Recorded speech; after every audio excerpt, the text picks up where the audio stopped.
Palestinians have been told that they are biased when they are talking about Palestine, but no one will tell German or a French journalist who are covering their own stories that they are biased. If we have this crisis in institutions, this crisis in language, this crisis in morality, where will the change come? And again, it comes from people, right? I mean, the reason our screens are so flooded with information is because of the outstanding work of Palestinian journalists and Palestinians in Gaza who are relentlessly putting their lives on the line to document every inch of what's happening and make sure that it gets seen. Hello and welcome to EUI Conversations, the podcast. In this podcast, we will zoom in on the second episode of EUI Conversations, which took place on May 28th at the EUI. This series is dedicated to engaging members of the EUI community and the broader public with internationally distinguished intellectuals on the ongoing global crises that shape our societies and politics. This second conversation was between EUI History Professor Nicolas Guilhot, who was joined by Revital Madar, Marie-Curie Research Fellow at the Robert Schuman Centre, and anthropologist Didier Fassin for a discussion on Fassin's latest book, Moral Abdication: How the World Failed to Stop the Destruction of Gaza. In this podcast digest, we have Caitlin Procter, part-time professor at the Robert Schuman Centre, and Farah Maraqa, journalist and media researcher, who will take a deep dive into this second conversation, examining the crushing of Gaza and the moral implications of collective indifference. You describe moral abdication as an archive, a record of two dramas that are unfolding. One obviously is played out in Palestine with the obliteration of an entire society. And one is the moral drama that plays out in Western societies that support almost unconditionally the Israeli war of annihilation. So Revital and I came out with two slightly different impressions after reading the book. Do you want to maybe start by sharing yours? Yeah, I thought that the book was really meant to enlighten those who follow the news and find it hard to make an opinion throughout all the cacophony. So it was really an attempt to clarify the situation for them. And I think that in that sense, there is a movement in the book that does that very well, because you move from the question of language to Israel's colonization of Palestine, then the accusation of genocide, the denial of these accusations, the censorship that starts to take place in the West. And then we move really to complicity, and finally we are going into the future, and it enables in that sense very slowly the development to develop the first 6 months of the genocide, while also documenting it and leaving a trace in a space that is really saturated with a lot of evidence. And the way I came out of the reading is that what impressed me most, and it's a book I really enjoyed reading, and I think it's a very strong intervention, is that it's not so much about providing the reader with a historical background about how we got to that situation, or even with political analysis of what is currently going on, even though occasionally you do that and you touch upon that.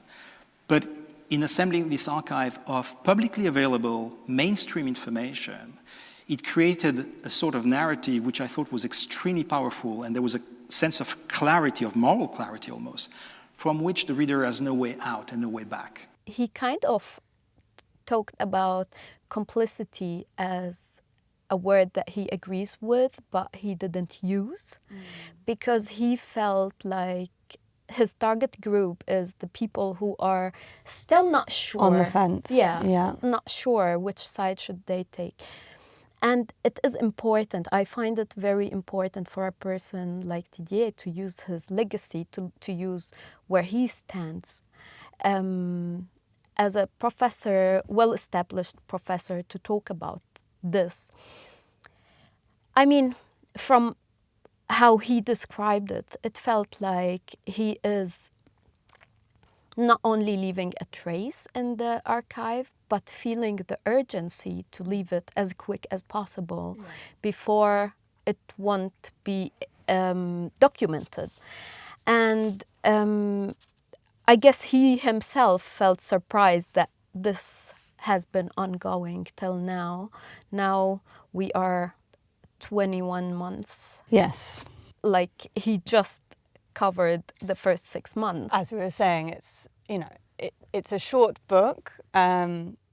It would be 4 times the length if it was written now, because this has been, it's only covering this sort of early period in a sense. Yeah, and it was interesting how the introduction for it was, like Nicolas was saying, it has this talking about 2 dramas, like the Palestinian dramas, obviously, but also the Western drama, like the Western moral drama, where I felt like I wish that the Western countries understand the huge destruction they are having in their moral stance because of their stance with Israel. I see now, and Didier talked about it, I see it, how huge this moral destruction that I can't feel like we trust the EU governments after their stance, like most of them, their stance like unconditionally in support of Israel. And I should add that for years I had thought that I would never write or speak about the situation in the Middle East. I'm not an expert on this, and although I've worked some 20 years ago at the moment of the second Intifada, the Intifada al-Aqsa, I worked on trauma, both on the Palestinian side and on the Israeli side, and I developed reflection based on empirical elements and theoretical as well. So I was not completely ignorant about what was going on in the Middle East, but I was not an expert.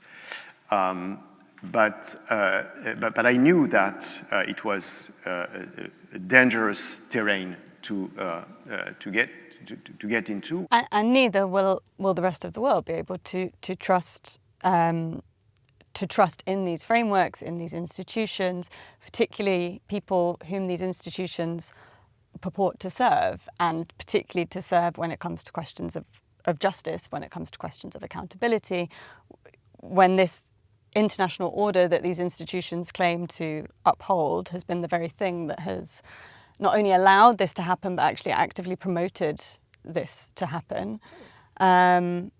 It's going to be very difficult, to say the least, for those same institutions to then turn around when this is finally over and say, well, we have the solutions now to restore, to rebuild, to repair, to seek justice, to ask for accountability. Why on earth should anybody believe in these institutions when it's these very institutions that are the ones that have led to this to happen? Just yesterday we saw this conversation about sanctions in the EU against Israel, and how Germany, for example, stood against it, and they didn't want that this will happen, and they stood against it. And then part of me is wondering if we will ever see accountability, but part of me is like Didier himself, so pessimistic. Because, for example, one of the powerful comparison he drew in this conversation is what Germany did in Namibia. Like, they committed a genocide against the Aurora and the Nama in Namibia in 1904. But it took 80 years for this in the UN to be recognized, and 100 years for Germany to recognize this. And guess what? No one has been held accountable. I don't know how it will be for Gaza, but I see that I'm really pessimistic. Part of me, this wishful thinking, like I hope we will see accountability. We will at least see the peoples holding these people accountable, but at the same time, for the organizations themselves to be able to work in the ways they are working in means they have this this guarantee that they won't be held accountable. No, indeed. And I think, I mean, well, two things. I mean, as you just said, maybe what's different, or maybe a difference, is, the absolutely unprecedented global support of citizens of so many countries to mobilise, to protest, to demonstrate, and it will be the people that play a huge role, hopefully, in bringing that accountability to fruition. And it was really nice in the event, when the event opened up to the questions, and there was a question from the audience that was also bringing the point of student activism and student engagement in protests and the encampments, and the absolutely monumental role that students around the world, also here in Florence, have played in holding their institutions to account and trying to find ways to bring their own institutions to account. So in very small measure, trying to build this accountability from the bottom up. But I also think it's important to note, this book does make a really important contribution to this documentation of accountability. And indeed, it's one of many, many efforts that have been ongoing throughout the last almost 2 years, not least by Palestinian human rights organisations, who have been doing astounding work to gather testimonies of the genocide, to make sure that every inch of this is documented. There's also the work of the Accountability Archive, who have documented more than, I think, 68,000 now submissions of incitement to ethnic cleansing, incitement to genocide from politicians, from journalists, from that have been publicly made online. So there will be this mass reckoning to be had, and there will be a lot of data to do that with. The question is how, and I think, as you're saying, it will come from the people in the end, and it will come from these.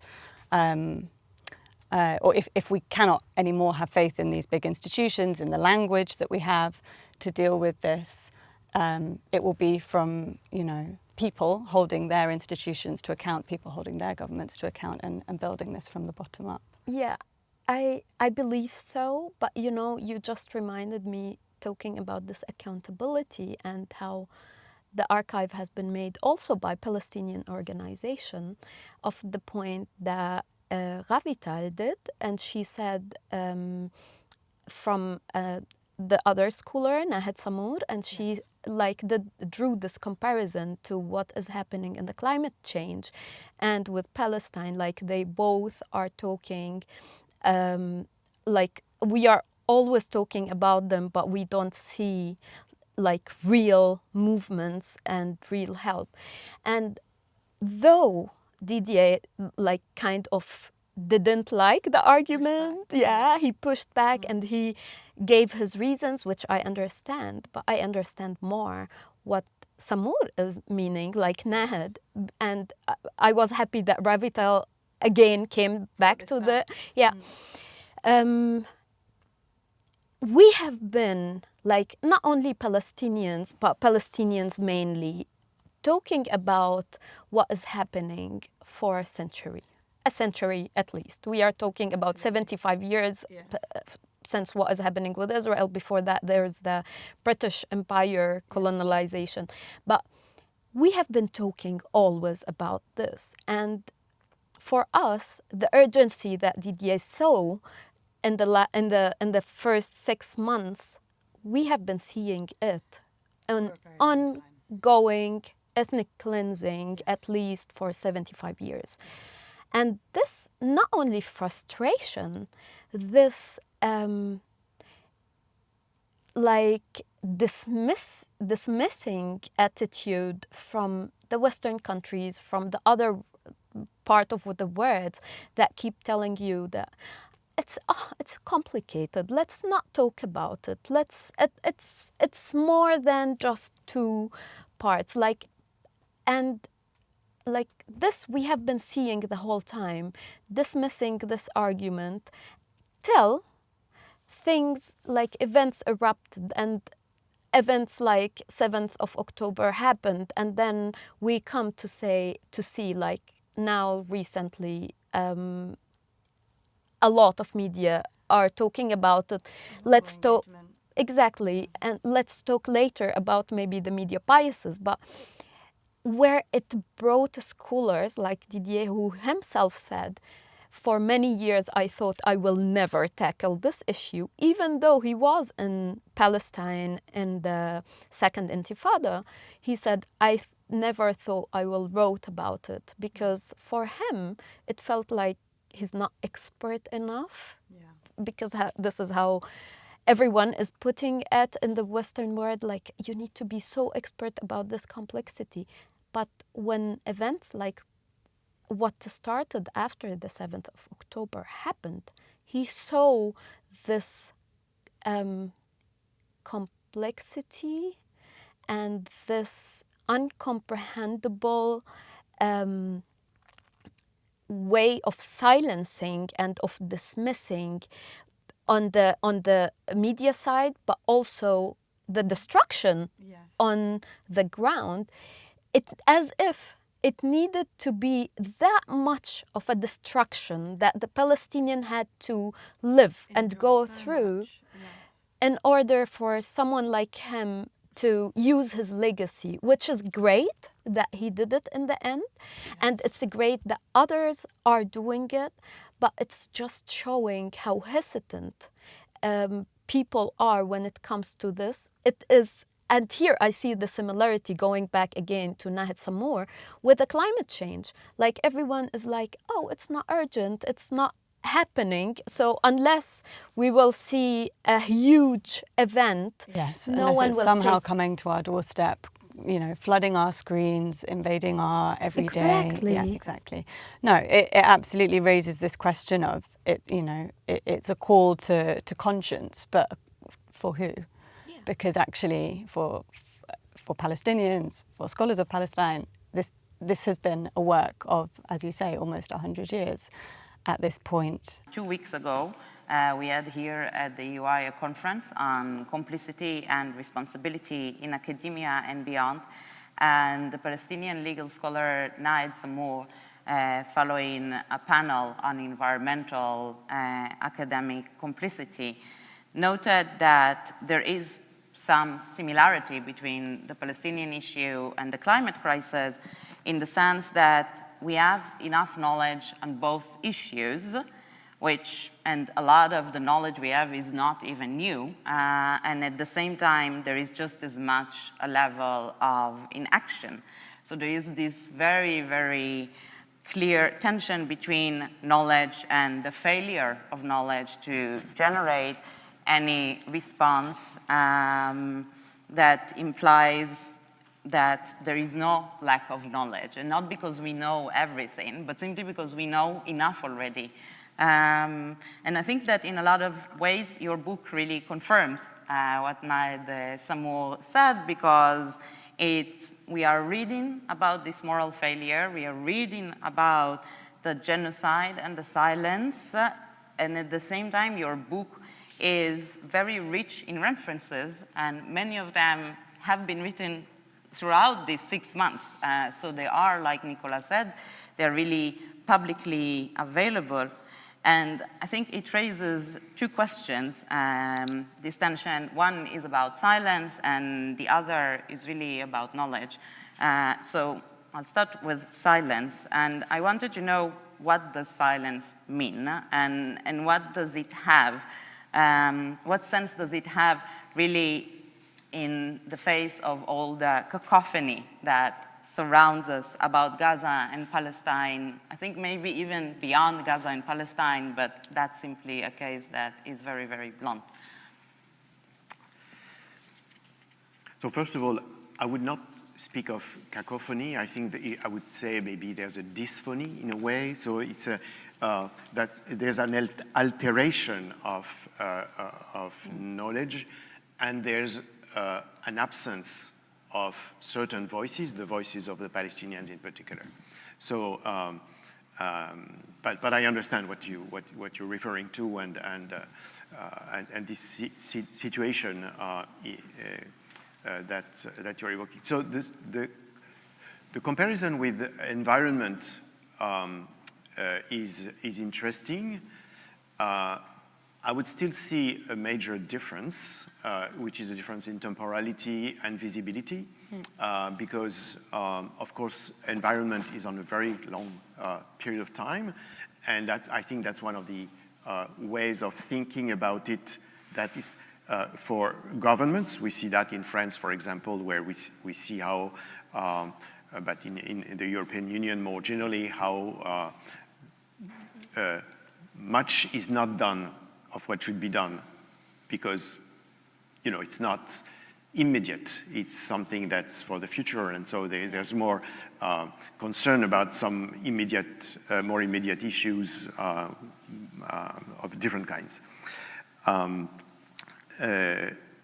the visibility is, of course, we know that the glaciers are melting. We know that there are some atmospheric events are changing over time, but it doesn't sound. But in the case of Gaza, we have a different temporality and different visibility. It's immediate.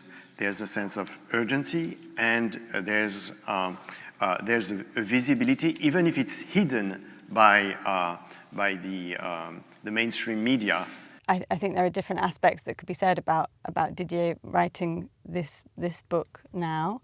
I mean, he mentioned also himself in the talk that he was able to write this book. Well, partly, you know, he himself experienced a very strong pushback for his public comments about what happened. But he made reference to, you know, the widespread shutdown on academic freedom that has been seen in the last 2 years. Especially, we can also, of course, talk about shutdown in the media, and that's a lot of what the book engages with. But actually, there's been a shutdown of academic freedom on Palestine forever. True. And no more so than against Palestinian scholars. Yeah. So, you know, this is something that he's experienced, and many other white Western scholars have experienced, particularly in the last 2 years. But it's something that's been affecting Palestinian scholars and other scholars of colour for many, many years.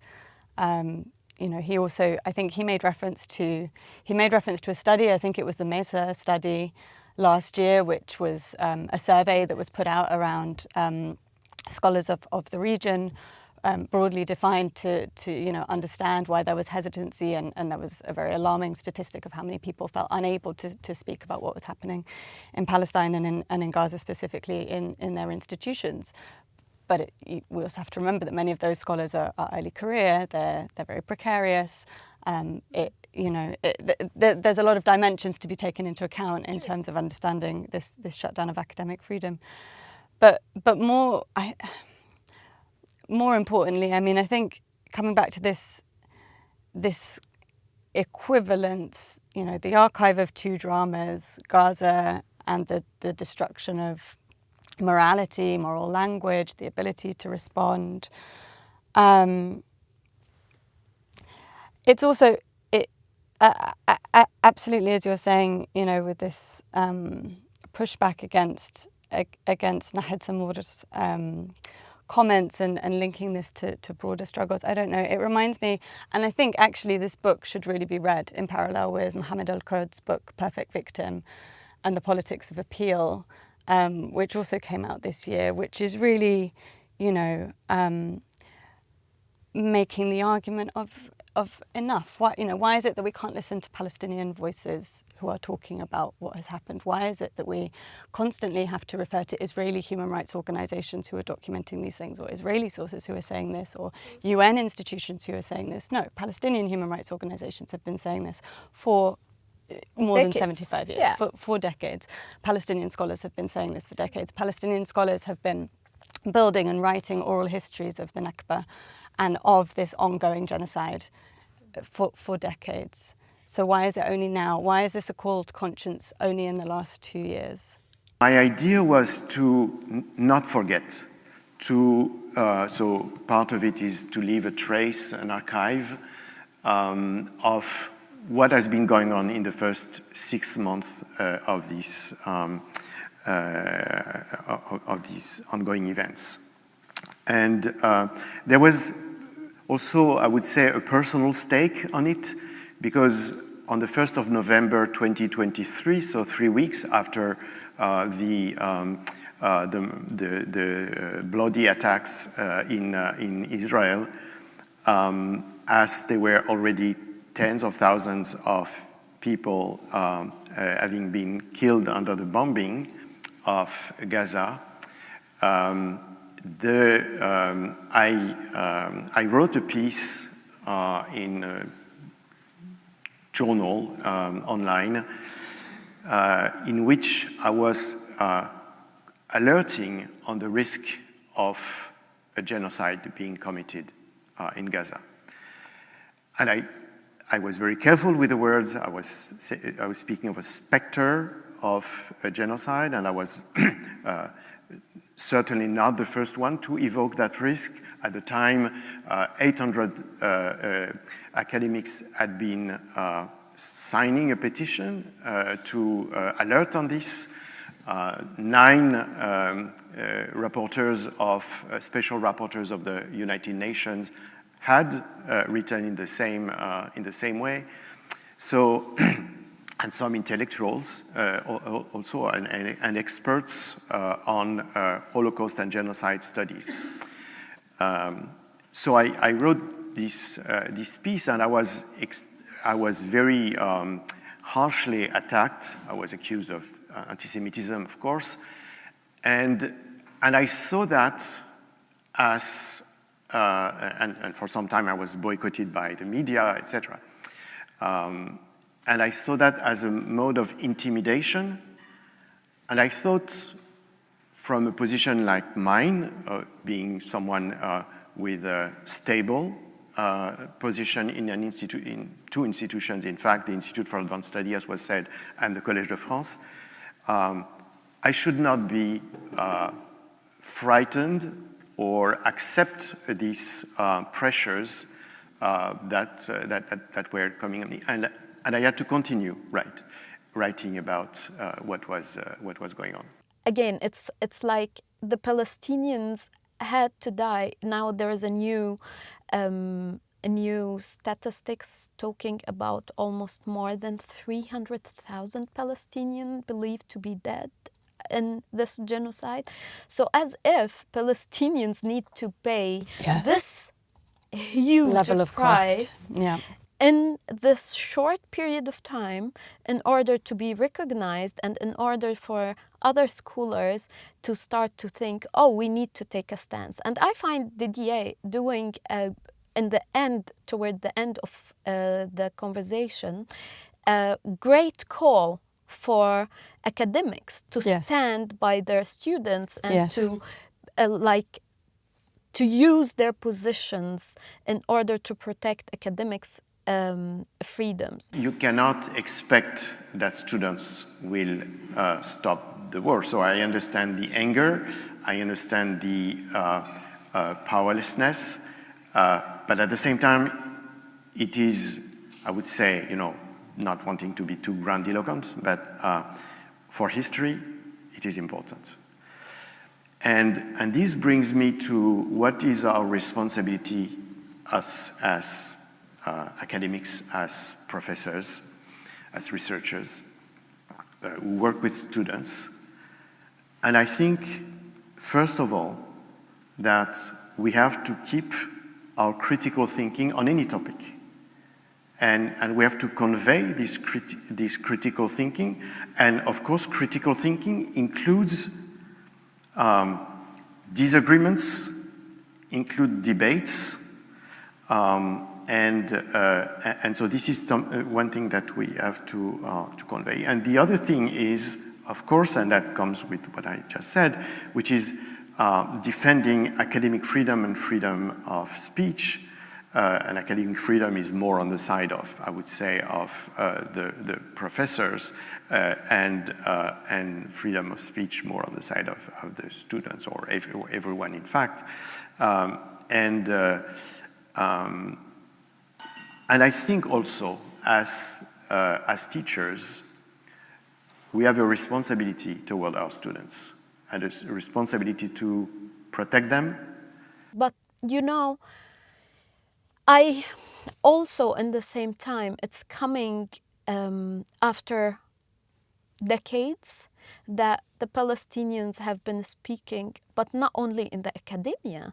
Like, I'm a journalist myself, and coming from this background, I know how Palestinians have been told that they are biased when they are talking about Palestine. But no one will tell German or a French journalist who are covering their own stories that they are biased. So it has been going forever for people of colors, specifically Palestinians, that their narrative and their story and actually their life story is invalid, and these big Western countries and colonial power, they will always say, like, almost always, like, we need the good brown people to be working there. Absolutely. And I guess this is exactly what Mohammed al-Kurd is referring to, exactly. Ideally the Christian brown people, exactly. or ideally the brown people who are working in European institutions or with the backing of, exactly. True, and we were talking about this, like, when you introduce someone like Palestinian, you say, he's Palestinian, but a good schooler. Yeah. She's a Palestinian, but Christian. She's got a PhD. Yeah, and this where I feel it is. It's a huge ethical problem. The whole time has been going the whole time. Again, we needed to pay this huge big price in order for other people who were just saying, like, no, this topic I will never talk about, to come and talk about, with all respect to Didier and to his position, and which I really respect that he took the stand. A lot of other people didn't. Indeed. And I think the book makes a remarkable contribution, and I think he sets the standard for other scholars too, and also for other scholars who haven't engaged with the region or who aren't experts on the region, but they can be experts on what they are living now in Europe. They can find ways to link what is happening to their own work, to their own scholarship, and to see the impact that is having. And above all, and as Didier said, above all, to stand with their students and to, ensure that academic space stays open for these conversations. I mean, I think we also, credit to EUI for hosting these kinds of events, because it's not every university in Europe that would even give a platform to talking about this book at this point, honestly. So, an extremely valuable intervention, one that sets the standard, one that sets the tone, one that should also be read alongside Palestinian texts that have been written throughout this time, and read with that critical lens of why now? I guess it is also a why now for many, on many levels. Like, if I will think about a question that fits all, it would be why now? Yes. Like, why now some people are talking, but why now, even now, some people aren't? Yes, why now some people are still silent? Exactly. Why now the EU is talking about sanctions, but why also now, after all of what we have seen, some of the other countries just decide to oppose sanctions? Why now we are seeing all of what we are seeing about academics, but also journalists and intellectuals going through a lot of problems because of their stance on Palestine, and others just turning away and looking the other way, and now they started to talk about it. I guess it is what you mentioned in the beginning, like, everyone is seeing like, we are flooded with it now. Yes. It's coming to our doorsteps, and it's coming to Europe, it's coming to the US. They can't hold it anymore. However, they are doing. How they find their ways, indeed. And it's, and it's really, it again comes back to this question of where will accountability come from, or, if we have this crisis in institutions, this crisis in language, this crisis in morality, where will the change come? And again, it comes from people, right? I mean, the reason our screens are so flooded with information is because of the outstanding work of Palestinian journalists and Palestinians in Gaza, who are relentlessly putting their lives on the line to document every inch of what's happening and make sure that it gets seen. Why are we seeing this all around us? Because we have very active citizens in other parts of the world who are demonstrating, who are manifesting, who are putting up posters about this at their universities, who are organising events, who are, creating spaces for this to be heard in a quite unprecedented way. So yeah, I think it brings us back to this. Maybe the why now question can also take us back to this: where might the change come from eventually? I believe as well it will come from the people. And it was also interesting. He also mentioned that, but he also mentioned how a lot of people can engage with this topic. Like, he always said, I'm not an expert, but I wanted to leave a trace in the archive. But also he mentioned a couple of aspects that I think we will start to see elaboration on them, like how the UN has been dismissing, and all of these agencies like UNRWA and other, like the Palestinian repertoire, Francesca Albanese, how she has been accused of anti-Semitism and being gone against. And he mentioned that for one historical moment and from the beginning, the UN spoke truth to power, and this is causing them a lot of credibility in the word and with the people, but it's also causing them damages with the governments who are talking about closing the UNRWA, and this is the leading stance from Israel and then Western countries like the US and Germany. But also like how this organization, this post-World War II organization, now has been questioned. Like the ICJ decision has been questioned, and this is unprecedented. And this is where I do agree that the moral destruction is almost the same destruction that we are seeing in Gaza today for the Western countries. And irreparable. Yeah. Irreparable meaning something needs to be constructed from the ground up. Even if the United Nations has not been very effective in stopping things, I think with all the criticism that has rightly been done in the past against the weakness of UN agencies, I think it has been a moment when they have, these agencies have been able to speak the truth to powers. And from the very start, the Secretary General of the United Nations gave the line, which was to say how horrible the attacks had been on the 7th of October, 2023, but that it was not acceptable to have the reprisal that they were, and that these events of the 7th of October did not, as he said, happen in a vacuum. So, and then we've seen from the WHO, from UNICEF, from UNRWA, from the special rapporteurs, etc., we've seen that they've taken positions that were extremely clear and extremely, I think, respectful, or to be respected.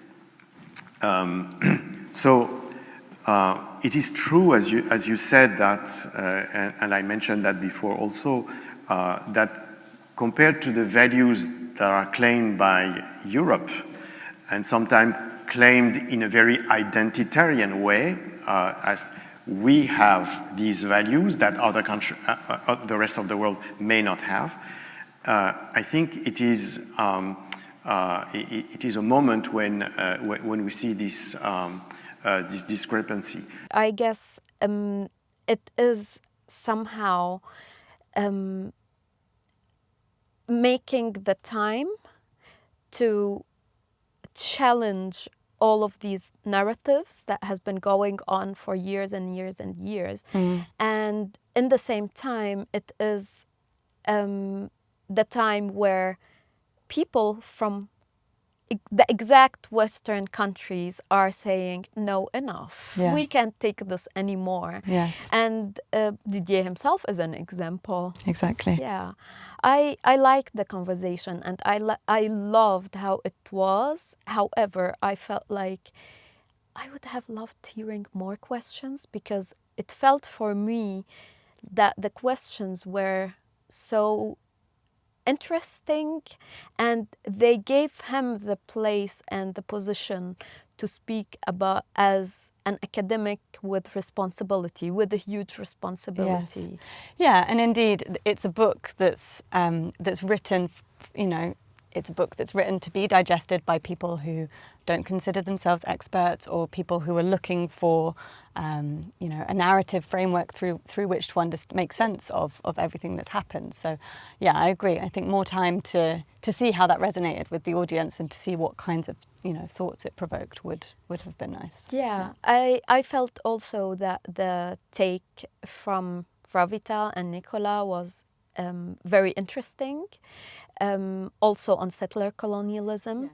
And how Revital was also pessimistic somehow, talking about how settler colonialism mentality is hard to change in Israel, and talking about some of the movements from inside that has been going, like Sanction Us, yes. And more and the different type of movements. This I also find like a nice input, not only the traditional moderation way of, like, right. It felt like conversation. But also it felt like conversation, and to also bring it back to the context and to the... I would like also to give to the online audience a chance to ask a question, and maybe it's a question for both of you, that somebody asked. Many Israelis seem to be captive to the apparent deadlock of settler colonialism as an inevitable logic of exclusion of the other. What are your thoughts on escaping this condition? The pleasure of starting. I actually, just a few days ago, took again the book of Albert Memmi into my hands. And I think it's, and I kind of forgot that he goes immediately into the economic question, and not only in the sense of the incentives of being a settler, but also really the different hierarchies that exist in the colony and how they all maintain eventually this separation between colonizer and settler, or conqueror in Memmi's terms. And to go back to what you just said a few moments ago about not being sure that even sanctions today would move Israeli Jewish society, there was a big petition submitted to the EU a few good months ago of Israelis calling the world to sanction us. And I went and I spoke about it, but I said the same thing. I think we have just, we took it too far. I mean, the number of years of impunity, it didn't start on October 8, it didn't start on 67. It's really a state that is incapable of imagining that there are going to be repercussions. And for me, the big question mark is the fact that I think in the last month and a half, suddenly there are a few voices in Israel that are Zionist liberals who started to speak against the killing of the children of Gaza. They never used the term genocide, but beyond the question of the term. And it's really a question for me, why now already, and what is it that pushed them to now express this publicly, I think there is a bit of a fear, but in very, very small circles. The Israeli academia is really frightened now of what's going to come. Maybe not immediately, but in the next few years. But to get Israeli Jewish society out of this structure that is really something you get in school and you get it really everywhere, it should be a combination, I guess, between external forces that would just push it in this direction and really showing Israeli Jews in some way or another that we are not aligned with them anymore, in the sense that like their way of living is not sustainable. I think it's also not sustainable for them, yeah? I mean, but yeah, this is, I think, one of the major questions of settler colonialism or any oppressive regime, because eventually we need to remember that Zionism is also oppressive to Israeli Jews, at least on an epistemological level. So it's not to acquit them in any way of their own responsibility, but it requires external action, but not in order to think that this external action would immediately bring change. It will take a few long years, and I'm not sure that even a change of government to a liberal government is now going to bring the shift that we are all hoping to see. You know, one thing that we mentioned in the beginning, it's the media biases, and we didn't come back to it. Yeah. So, and he mentioned how he has been shot down. Like, he published one article after 800 of scholars talking about a probability of a genocide. He published one article and he got this pushback and like trying to silence what he called an intimidation. And this is where another point of accountability is coming. Like now we are seeing many media monitors monitoring how the media is working. I mean, Didier mentioned that it is like kind of not very specific and detailed book. It's kind of a holistic approach to what is happening. However, I feel more detailed. We need more detailed, more scholars, and we need a lot of amplifying for the Palestinian voices. I would love to see Mohammed al-Kurd in such an event. In EUI Conversations. Yeah. There we go. Our recommendation for the next series. Yeah. Thank you for joining us in today's episode of EUI Conversations, the podcast. Follow us on Spotify, SoundCloud, or YouTube, and stay tuned for upcoming episodes.